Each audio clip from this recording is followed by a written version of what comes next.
ഇന്നത്തെ വീഡിയോ എന്ന് പറഞ്ഞാൽ ഒരു ട്രാവൽ വ്ളോഗാണ്. ഇപ്പം മഴയൊക്കെ പെയ്ത് മഞ്ഞും കോടയൊക്കെ നിറഞ്ഞ് ട്രിപ്പൊക്കെ പോകാൻ പറ്റുന്ന ഒരു അടിപൊളി ക്ലൈമറ്റാണ്. അപ്പം ഞങ്ങളൊരു ട്രിപ്പായിട്ടാണ് ഇറങ്ങിയത്. അപ്പോൾ ഇന്ന് എൻ്റെ കൂടെ ഉള്ള വണ്ടി എന്ന് വെച്ചാൽ മാരുതി ബ്രസായാണ്. ബ്രസായും കൊണ്ട് തന്നെ ഞങ്ങൾ രാവിലെ ഇറങ്ങി. അപ്പോൾ ഇത് കുട്ടിക്കാനം ചെന്ന ഒരു ക്ലൈമറ്റാണ്. മഞ്ഞൊക്കെ മൂടി നമുക്ക് റോഡൊന്നും കാണുന്നില്ല. നല്ലൊരു അറ്റ്മോസ്ഫിയർ ഫീലായിരുന്നു. രാവിലെ ഒരു 6 മണിയൊക്കെ ആയപ്പം വീട്ടിൽ നിന്ന് ഇറങ്ങി. അപ്പം ഒരു 7 ആകാറായത്തേനും മുണ്ടക്കയമൊക്കെ കഴിഞ്ഞ് ആ ഒരു കൊടുക്കുത്തി വ്യൂ പോയിൻ്റ് ഉണ്ടല്ലോ, നമ്മൾ ആ പാഞ്ചാലിമേടൊക്കെ എത്തുന്നതിന് മുമ്പായിട്ടുള്ള ഒരു സ്ഥലത്ത് ആ വളവൊക്കെ കഴിഞ്ഞ് അപ്പോൾ അവിടെ ഞങ്ങൾ ഇടയ്ക്കൊന്ന് നിർത്തി. എന്നിട്ട് ആ സ്ഥലമൊക്കെ ഒന്ന് ജസ്റ്റ് ഒന്ന് കണ്ടു. എന്നിട്ട് ഞങ്ങൾ നിർത്തി. എല്ലാവരും ഉണ്ടായിരുന്നു, എൻ്റെ ഫ്രണ്ടും ഉണ്ടായിരുന്നു. 2 ഫോട്ടോ ഒക്കെ എടുത്തു. എന്നിട്ട് നമ്മുടെ കോമൺ സ്പോട്ട് എന്ന് വെച്ചാൽ നമ്മുടെ ആ ഒരു വളഞ്ഞങ്ങാനം വാട്ടർഫോൾസ് നിർത്തി ഓരോ കാപ്പിയും കുടിച്ചിട്ട് ഞങ്ങൾ വീണ്ടും പരിപാടി സ്റ്റാർട്ട് ചെയ്തു. ഇപ്പോൾ അത്യാവശ്യം നല്ല തിരക്കുണ്ട്, കാരണം മഴയൊക്കെ പെയ്ത് അവിടെ നല്ല വെള്ളവുമുണ്ട്, നല്ല തിരക്കുണ്ട്. ആൾക്കാരെല്ലാം ഒരു ട്രിപ്പും അതൊക്കെ ആയിട്ട് ഫാമിലി ആയിട്ടൊക്കെ എൻജോയ് ചെയ്യാൻ പറ്റിയതാണ്. അങ്ങനെ ഞങ്ങൾ നേരെ കുട്ടിക്കാനം ചെന്നു. കുട്ടിക്കാനം ചെന്നപ്പോഴാണ് കോടയോ മഞ്ഞൊക്കെ നിറഞ്ഞ് കുട്ടിക്കാനത്താണ്. ഇപ്പം നല്ല മഞ്ഞൊക്കെ കയറി നല്ല അടിപൊളിയായിട്ട് നിൽക്കുകയാണ്. ഇപ്പം ഞാൻ ഇറങ്ങുന്നത് വെച്ചാൽ നമ്മുടെ മാരുതി വണ്ടിയാണ്. അതിൻ്റെ ഒരു എക്സ്പീരിയൻസിന് വേണ്ടി ഇറങ്ങിയാണ്. നല്ല അടിപൊളി ക്ലൈമറ്റാണ്. തുടക്കത്തിൽ വലിയ മഴയൊന്നും ഇല്ലായിരുന്നു, പക്ഷേ ഇവിടെ വന്നപ്പം ഇപ്പം വണ്ടി വരുന്നതൊക്കെ ജസ്റ്റ് കാണത്തേ ഉള്ളൂ. അപ്പുറത്തൊന്നും കാണുന്നു.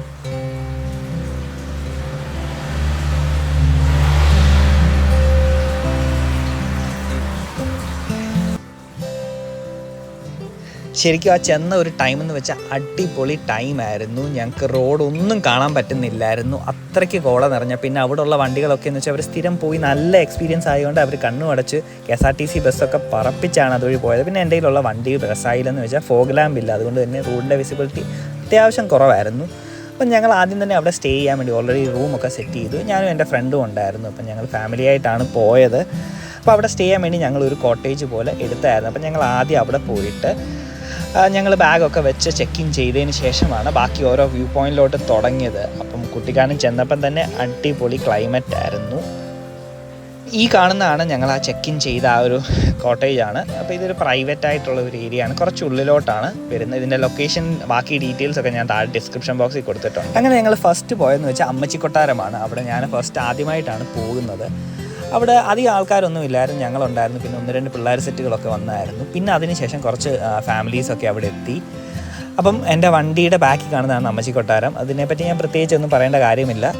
ഞങ്ങളവിടെ ചെന്ന സമയത്ത് വലിയ മഞ്ഞ് ഇച്ചിരി കുറവായിരുന്നു. പിന്നെ ഞങ്ങൾ നിന്ന് ഒരു 10-15 മിനിറ്റ് കഴിഞ്ഞത് ഫുള്ളായിട്ട് കോട നിറഞ്ഞിട്ട് അവിടെ ഒന്നും ഞങ്ങൾക്ക് മനസ്സിലാകുന്നില്ല. സത്യം പറഞ്ഞാൽ ഒറ്റയ്ക്ക് പോയി കഴിഞ്ഞാൽ പേടി വരുന്ന ഒരു അറ്റ്മോസ്ഫിയർ ആൻഡ് ആംബിയൻസ് ആയിരുന്നു. അത് ശരിക്കും ഞങ്ങൾ നോക്കിയപ്പം ചുറ്റിനും ആൾക്കാരെ പോലും കാണുന്നില്ല, വണ്ടിയുടെ ഇൻഡിക്കേറ്റർ മാത്രമേ കാണുന്നുള്ളായിരുന്നു. എന്നിട്ട് ഞങ്ങൾ അവിടെ നിന്ന് ഇറങ്ങി. ഞങ്ങൾ അവിടെ ചുറ്റുവട്ടമൊക്കെ ജസ്റ്റ് ഒന്ന് കണ്ടു. അവിടെ അധികം കാണാനൊന്നുമില്ല. പിന്നെ അകത്തോട്ട് കയറി നമുക്ക് കാണാൻ മാത്രം ഒന്നും ഇല്ലെന്നാണ് തോന്നി. അകത്തോട്ട് കയറിയില്ല. പിന്നെ ഞങ്ങൾ വെളിയിൽ ഇച്ചിരി അമ്മച്ചി കൊട്ടാരത്തിൻ്റെ വെളിയിലായിട്ട് ഇറങ്ങി ചെറിയ വീഡിയോയും ചെറിയ ഷോർട്ട് വീഡിയോ പോലൊക്കെ എടുത്തു. അവിടെയൊക്കെ നല്ല മഞ്ഞ് മൂടി നല്ല ഒരു ടൈമായിരുന്നു, ബെസ്റ്റ് ടൈമായിരുന്നു പോയത്.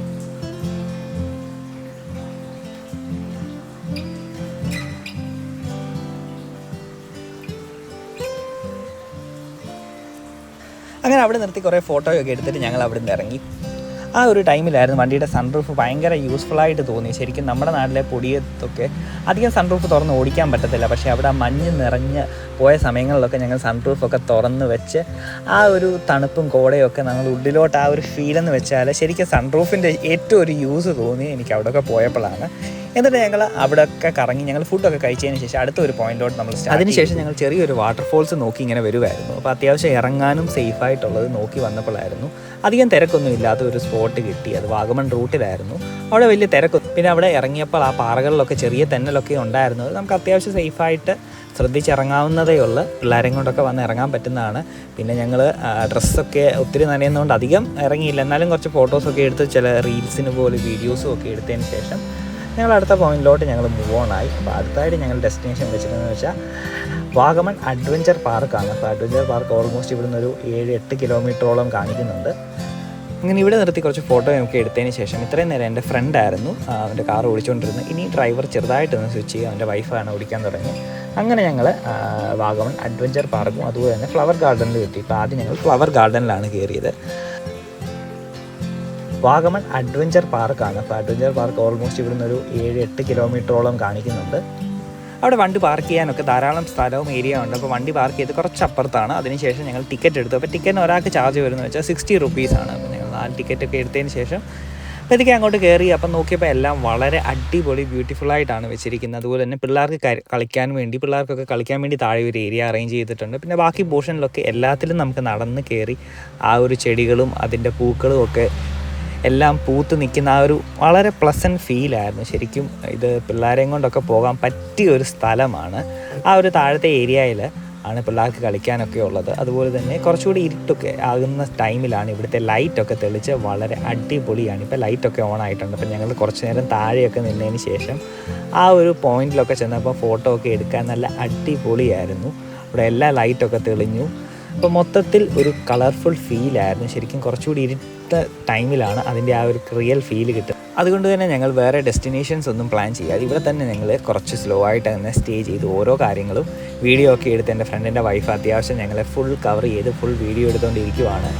അവൻ്റെ ഞാൻ വീഡിയോസൊക്കെ എടുത്ത് കൊടുത്ത് കുറേ ക്ലിക്സൊക്കെ എടുത്തു. ഞാനും വൈഫും കൂടെ കുറച്ച് ഫോട്ടോസൊക്കെ എടുത്തതിന് ശേഷം ഓരോ പോയിന്റിലായിട്ട്, കാരണം അവിടെ മുകളിലായിട്ട് നിന്നെടുക്കാനുള്ള ഏരിയ ഒക്കെ ഉണ്ട്. അപ്പോൾ ഞങ്ങൾ മുകളിലോട്ട് എത്തി. അപ്പോൾ ആദ്യം വലിയ തിരക്കൊന്നും ഇല്ലായിരുന്നു. ഇപ്പോൾ അത്യാവശ്യം മഞ്ഞൊക്കെ കയറി നല്ല ഒരു ഫീലാണ്. കാരണം രാത്രി ലൈറ്റൊക്കെ വെച്ച് വളരെ പിള്ളേർക്കും എല്ലാവർക്കും ഇഷ്ടപ്പെടുന്ന രീതിയിലുള്ള ഒരു ആംബിയൻസ് ആണ് അവിടെ. ശരിക്കും മഞ്ഞൊക്കെ വന്നപ്പോൾ കുറച്ചുകൂടി ഇരുട്ടായപ്പോഴാണ്, ഇപ്പോൾ ഒരു 6 മണി ഒക്കെ ആയി, ആ ഒരു ടൈമൊക്കെ ആയപ്പോഴാണ് കുറച്ചുകൂടി ഒരു ബ്യൂട്ടിഫുൾ ഏരിയ ആയത്. അതിനുശേഷം ഞങ്ങൾ ഓരോ പോർഷനിലായിട്ട് വിസിറ്റ് ചെയ്തുകൊണ്ടിരിക്കുമായിരുന്നു.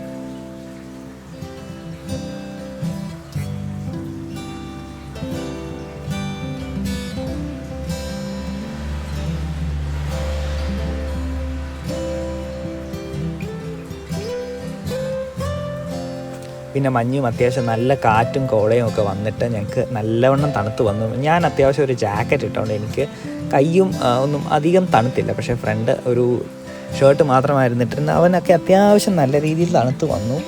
അപ്പോൾ പിള്ളേരെയും കൊണ്ടൊക്കെ പോകുന്ന സമയത്ത് തീർച്ചയായിട്ടും നിങ്ങൾ എന്തെങ്കിലും തണുപ്പിന് അതനുസരിച്ചുള്ള ജാക്കറ്റ് അത് തന്നെ ഡ്രസ്സ് ക്യാരി ചെയ്യുന്നതാണ്. ഈ ഒരു പോർഷനിലാണ് ചെറിയൊരു ഡാമിൻ്റെ ഒരു ഏരിയ, ഒരു ബണ്ട് പോലൊക്കെ വെച്ചിട്ടുണ്ട്. ആ കാണുന്നതാണ് അഡ്വഞ്ചർ പാർക്ക്. ഇതിൻ്റെ നേരെ ഓപ്പോസിറ്റായിട്ടാണ് അഡ്വഞ്ചർ പാർക്ക്. അവിടെ കുറച്ചുകൂടെ നേരത്തെ ചെന്നാലാണ് നമുക്ക് ഓരോ ആക്ടിവിറ്റീസിലൊക്കെ കയറാൻ പറ്റുന്നത്. അതായെന്ന് വെച്ചാൽ ഗ്ലാസ് ബ്രിഡ്ജ്. ഇവിടെ ഒരു ഗ്ലാസ് ബ്രിഡ്ജ് അല്ല, ചെറിയൊരു ബ്രിഡ്ജ് പോലെ ഉണ്ട്. വേണമെന്നൊക്കെ മണ്ടേ കയറി നിൽക്കാം. പക്ഷേ അവിടെയാണ് അഡ്വഞ്ചർ പാർക്കിലാണ് ഗ്ലാസ് ബ്രിഡ്ജ്. പിന്നെ അതിന് ശേഷം ഞങ്ങൾ ഇറങ്ങാൻ തുടങ്ങിയപ്പോഴാണ് അവിടെ അനൗൺസ്മെൻറ്റ് വന്നത്. ഈ ഒരു മ്യൂസിക്കൽ ഫൗണ്ടൻ പോലുണ്ട്. അത് 6:30 സ്റ്റാർട്ട് ചെയ്യുമെന്ന് പറഞ്ഞത്. എന്നാൽ പിന്നെ ഇത്രയും നേരം ഞങ്ങൾ വെയിറ്റ് ചെയ്തില്ല, അതും കൂടെ കണ്ടിട്ട് ഇറങ്ങാമെന്ന് ഓർത്ത് ഞങ്ങൾ വെയിറ്റ് ചെയ്തു. ഓൾമോസ്റ്റ് ഒരു 30 മിനിറ്റ്സോളം ഉണ്ടായിരുന്നു. മ്യൂസിക്കൊക്കെ വെച്ച് വളരെ അടിപൊളിയായിരുന്നു. അവിടെ ഇരിക്കാനൊക്കെ ഏരിയ ഉണ്ട്. അപ്പം എല്ലാവർക്കും കണ്ട് ഇറങ്ങി അവിടെ കുറേ നമ്മൾ ടൈം സ്പെൻഡ് ചെയ്തതിന് ശേഷം വെയിറ്റ് ചെയ്ത് ഇതൊക്കെ കാണാനുള്ളൊരു നല്ലൊരു അറ്റ്മോസ്ഫിയറാണ്. പിന്നെ എനിക്ക് കുറച്ചൊരു ഡിസപ്പോയിൻറ്റിംഗ് ആയിട്ട് തോന്നിയെന്ന് വെച്ചാൽ അവിടെ ചെന്ന് കഴിഞ്ഞാൽ ഞങ്ങൾക്ക് ഒരു ഫുഡൊക്കെ കഴിക്കാൻ എന്തെങ്കിലും ഒരു കോഫിയോ വല്ലോ കുടിക്കാൻ മാത്രം നോക്കിയപ്പം അതിനുള്ളിൽ ഏരിയ ഒന്നും ഇല്ലായിരുന്നു. നമ്മൾ പുറത്തുനിന്ന് എന്തെങ്കിലും ക്യാരി ചെയ്തുകൊണ്ട് വരേണ്ടതാണ്. അപ്പോൾ പിള്ളേരെയും കൊണ്ടൊക്കെ വരുമ്പോൾ ബിസ്ക്കറ്റോ അങ്ങനെ എന്തെങ്കിലും കൈ കരുതുന്നത് ഏറ്റവും ബെറ്റർ ആയിരിക്കും. കാരണം ഞങ്ങൾ അത്രയും നേരം അവിടെ വെയിറ്റ് ചെയ്തിട്ട് ഒരു കാപ്പി പോലും കുടിക്കാൻ കിട്ടിയില്ല. കാരണം തണുപ്പൊക്കെ ഇങ്ങനെ വന്നപ്പോൾ ഞങ്ങൾ ഓർത്ത് ഒരു കട്ടനോ വല്ലതും കിട്ടിയായിരുന്നേ വളരെ നല്ലതായിരുന്നു ഞങ്ങൾ വിചാരിച്ചു. അവിടെ ഒരു സ്റ്റോൾ പോലെ ഉണ്ടായിരുന്നു, എന്തോ ഓപ്പൺ ആയിട്ടില്ല എന്നാണ് അവർ പറഞ്ഞത്. പുതിയ ഓരോ ഫെസിലിറ്റികൾ അവിടെ തുടങ്ങി വരുന്നുണ്ട്. എന്തുവാണെങ്കിലും പിള്ളേരെയും കൊണ്ടൊക്കെ പോകാനും ടൈം സ്പെൻഡ് ചെയ്യാനും ഒക്കെ അടിപൊളി ഒരു ടൈമാണ്. ഏറ്റവും നല്ലൊരു പീക്ക് ടൈം എന്ന് പറഞ്ഞാൽ ഒരു ഈവനിങ് ഒരു 4 o'clock അവിടെ ചെന്ന് കഴിഞ്ഞാൽ അവിടെ എല്ലാ പിള്ളേരെയും കൊണ്ടൊക്കെ കറങ്ങി നടന്ന് അവിടുത്തെ ലൈറ്റ്സും കാര്യങ്ങളും ഒക്കെ കണ്ടതിന് ശേഷം ഒരു 6:30 ആകുമ്പോഴത്തേക്ക് അവിടുത്തെ ആ ഒരു മ്യൂസിക്കൽ ഫൗണ്ടനും കണ്ടിട്ട് നമുക്ക് തിരിച്ചിറങ്ങാവുന്നതാണ്. അങ്ങനെ ഞങ്ങളൊരു 6:45 ഒക്കെ ആയപ്പോൾ ഞങ്ങൾ തിരിച്ചിറങ്ങി. ഇപ്പോഴാണ് പിള്ളേർക്ക് കൂടുതൽ ആക്ടിവിറ്റീസ് തേണ്ടി ഈ ഒരു എയർ ബലൂൺസൊക്കെ അവർ ഓപ്പൺ ആക്കിയത്. പിന്നെ അവിടുത്തെ കുറേ പിക്കുകളൊക്കെ എടുത്തു, വീഡിയോസൊക്കെ എടുത്തു. ഇപ്പം ലൈറ്റൊക്കെ ആയിട്ട് വളരെ കളർഫുള്ളായിട്ടാണ് നിൽക്കുന്നത്. ശരിക്കും ഈ ഒരു മഞ്ഞൊക്കെ ഉള്ള സമയത്ത് വാഗമൺ വിസിറ്റ് ചെയ്യുവാണെങ്കിൽ നിങ്ങൾ മസ്റ്റായിട്ട് വിസിറ്റ് ചെയ്യേണ്ട ഒരു സ്പോട്ടാണ് ഈ ഒരു അഡ്വഞ്ചർ പാർക്കും അതുപോലെ തന്നെ ഫ്ലവർ ഗാർഡനും. So don't miss it.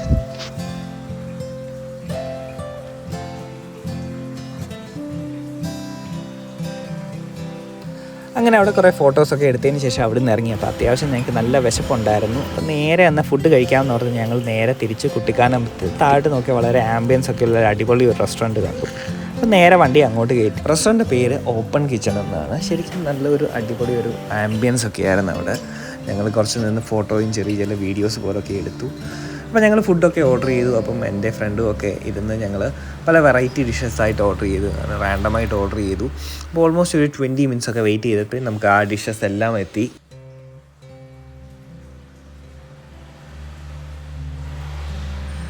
അങ്ങനെ ഞങ്ങൾ ഫുഡ് എല്ലാം കഴിച്ചതിന് ശേഷം അവിടെ നിന്ന് ഇറങ്ങി. അപ്പോൾ ഇറങ്ങിയ സമയം എന്ന് വെച്ചാൽ ഓൾമോസ്റ്റ് ഒരു 9:30 ഒക്കെ ആയി. എന്നിട്ടും അവിടെ അത്യാവശ്യം നല്ല തിരക്കുണ്ടായിരുന്നു. കാരണം ഞങ്ങൾ ഇറങ്ങിയ സമയത്തും പല വണ്ടികൾ വന്നുകൊണ്ടിരിക്കുകയായിരുന്നു. എല്ലാം ഫാമിലിയായിട്ട് കയറുന്ന ഒരു റെസ്റ്റോറൻ്റാണ്. അപ്പോൾ നല്ലൊരു ആംബിയൻസും നല്ലൊരു ഫീലുമായിരുന്നു ഞങ്ങൾക്ക് അവിടെ നിന്ന് കിട്ടും. അതിനുശേഷം ഡയറക്റ്റ് റൂമിലോട്ട് വിട്ടു. റൂമിൽ ചെന്നൊന്ന് കുളിച്ച് ഒന്ന് കിടന്നത്. ഇപ്പോൾ രാവിലെ എണീച്ചപ്പോൾ ഉള്ള ഒരു ഫീലാണ്. അങ്ങനെ രാവിലെ എണീച്ച് ഞങ്ങൾ ഓരോ കാപ്പിയൊക്കെ ഉണ്ടാക്കി കുടിച്ചു. അതിനുശേഷം ഞങ്ങൾക്ക് ബ്രേക്ക്ഫാസ്റ്റ് കോംപ്ലിമെൻ്ററി ആയിരുന്നു. അപ്പോൾ അപ്പവും മുട്ടക്കറിയുമായിരുന്നു. അപ്പോൾ അതെല്ലാം കഴിച്ചതിന് ശേഷം അവിടെ ഞങ്ങൾ ചെക്കൗട്ട് ചെയ്യാൻ വേണ്ടി ബാഗെല്ലാം പാക്ക് ചെയ്തെല്ലാം വണ്ടിയിലോട്ട് സെറ്റ് ചെയ്യുവാണ്. അപ്പോൾ ഇതായിരുന്നു ഞങ്ങൾ ആ സ്റ്റേ ചെയ്ത കോട്ടേജിൻ്റെ സൈഡിലെ ഒരു വ്യൂ എന്ന് പറയുന്നത്. ശരിക്കും കുറച്ചൊരു പ്രൈവറ്റായിട്ടുള്ള ഏരിയ ആയിരുന്നു. അവിടെ ഫുൾ പച്ചപ്പ് നിറഞ്ഞു നിൽക്കുന്ന മലനിരകളായിരുന്നു. ഞങ്ങൾക്ക് നോക്കിയപ്പം മൊട്ടമല പോലെ വാഗമണ്ണിലെ ആ ഒരു ഫീലായിരുന്നു. ശരിക്കും വളരെ കാം ആൻഡ് പീസ്ഫുൾ അറ്റ്മോസ്ഫിയർ ആയിരുന്നു. അപ്പം ഒത്തിരി രാവിലെ നല്ല കോടയൊക്കെ ഉണ്ടായിരുന്നു. ഞങ്ങളപ്പം ഇറങ്ങിയില്ലായിരുന്നു. പിന്നെ അവിടെ ഇരിക്കാനുള്ള ഒരു സ്പോട്ടൊക്കെ ഉണ്ട്. അപ്പം നൈറ്റിൽ ഞങ്ങൾ ഓൾറെഡി ലേറ്റായി വന്നതുകൊണ്ട് അവിടെ ഇരിക്കാനുള്ളൊരു ടൈമൊന്നും കിട്ടിയില്ല. ഈ വണ്ടി ആരുടെയാണെന്ന് അറിയത്തില്ല. എന്താണെങ്കിലും ആക്സിഡൻ്റൊക്കെ പറ്റി നല്ല കണ്ടീഷനിൽ കിടക്കുന്ന ഒരു വണ്ടിയാണ്. അപ്പം എൻ്റെ ഫ്രണ്ട് ബാഗൊക്കെ പാക്ക് ചെയ്തു. അപ്പം വണ്ടി അവൻ തിരിച്ചെല്ലാം സെറ്റാക്കി ഞങ്ങൾ ബാക്ക് ടു വീട്ടിലോട്ട് പോകാൻ വേണ്ടി എല്ലാം സെറ്റായി. അങ്ങനെ ഞങ്ങൾ അവിടെ നിന്ന് ഇറങ്ങി ചെക്കൗട്ട് ചെയ്തു. അതിൻ്റെ പേയ്മെൻറ്റും കാര്യങ്ങളൊക്കെ നടത്തിയിട്ട് നേരെ വണ്ടി എടുത്ത് ഞങ്ങളുടെ റാന്നി പത്തനംതിട്ട ലക്ഷ്യമാക്കി വണ്ടി. അങ്ങനെ ഞങ്ങളുടെ ചെറിയൊരു ട്രിപ്പ്, ഒരു 2 days ട്രിപ്പ് കഴിഞ്ഞ് തിരിച്ച് ബാക്ക് ടു നോർമൽ ലൈഫ്. അതായത് തിങ്കളാഴ്ച മുതൽ വീണ്ടും വർക്ക് സ്റ്റാർട്ട് ചെയ്യും. ബിസി ലൈഫ്, സ്കെഡ്യൂൾ കാര്യങ്ങളൊക്കെയാണ്. അപ്പോൾ വർക്കിൻ്റെ സ്ട്രെസ്സൊക്കെ ഒന്ന് മാറ്റാൻ ചെറിയൊരു ഷോർട്ട് ഔട്ടിങ് എന്ന രീതിയിൽ പോയതാണ്. അപ്പം വലിയ ഡിസ്റ്റൻസ് ഒന്നും കവർ ചെയ്തില്ല. ഓൾമോസ്റ്റ് ഞങ്ങൾ പോയി വന്ന എല്ലാം കൂടി ഒരു 170 to 180 കിലോമീറ്റേഴ്സൊക്കെ കവറപ്പ് ചെയ്തുള്ളൂ. കാരണം വലിയ ഓഫ് റോഡ് അല്ലെന്നുണ്ടെങ്കിൽ വലിയ അഡ്വഞ്ചറായിട്ടുള്ള കാര്യങ്ങളൊന്നും ട്രൈ ചെയ്തില്ല. Just for A change. അപ്പം നല്ലൊരു ടൈമാണ്. ഇപ്പം വാഗമൺ, മൂന്നാർ, ഇടുക്കി സ്ഥലത്തൊക്കെ പോകാൻ പറ്റിയൊരു ടൈമാണ്. മഴയും ഒക്കെ പെയ്ത് മഞ്ഞൊക്കെ ഇറങ്ങി നല്ല ഒരു പ്ലസൻറ്റ് ഫീലാണ്. അപ്പോൾ നിങ്ങൾക്ക് യൂസ്ഫുൾ ആയെന്ന് തോന്നിക്കഴിഞ്ഞാൽ തീർച്ചയായിട്ടും ലൈക്ക് ചെയ്യുക, ഷെയർ ചെയ്യുക, സബ്സ്ക്രൈബ് ചെയ്യുക. അപ്പോൾ thank you for watching my video.